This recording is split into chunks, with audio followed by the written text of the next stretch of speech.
Welcome to the Party Trick Podcast, where we inspire and empower you to elevate every day. Welcome back to the Party Trick Podcast.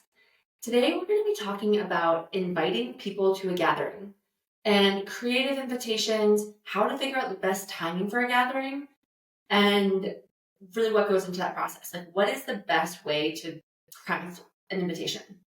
So let me tell you, I love a good invite. I also love a great text that says, hey, can you come over tomorrow night? I'm having friends over from 5 to 7. It's really about getting people together, less about the invite. But if you're going to get a little bit creative with your invite, here's what I love doing. I love using the app High Note. It's kind of like a paperless post, but you send it via text. And you can design and modify. It's a little bit spicy, a little bit fun.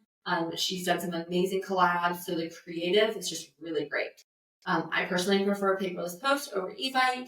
I just like the guest experience a little bit better, probably because it's a paid experience, so you don't end up seeing as many of the ads. So those are kind of one of my favorite platforms to use.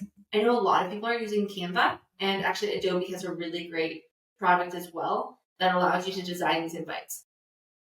I'm going to remind you one thing. You should always put the address.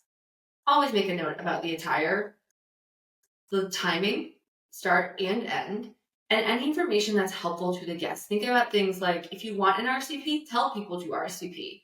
If you need to communicate something about parking, put parking on the invitation, really small at the bottom.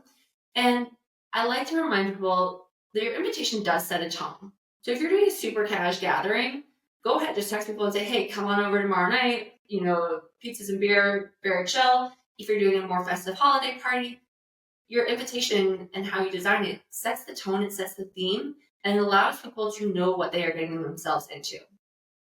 A lot of times on that invite, people will say, well, how do I figure out the best timing to host?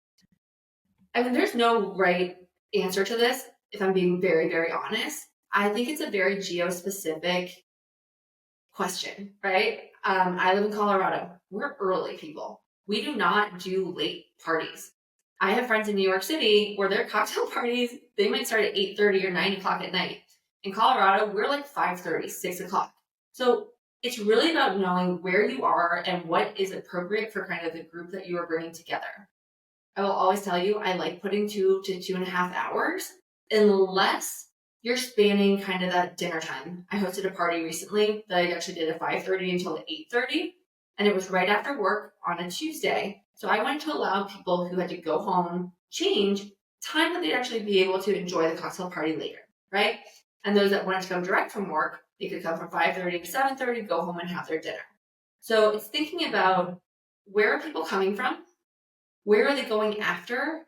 And how long do you want to create this experience? Again, anywhere in that 2 to 3 hours is typically best, unless it's a dinner party that's going to extend a lot longer, to really kind of keep it confined. No one likes anything that goes on too long, but no one likes something where if you show up late, it's basically time to go. So when you're considering the best timing, think about your group, think about where you're located in the country, and take that. Use those as your cues versus just saying, oh, well, the best time for a cocktail party is 6:30. It's not true.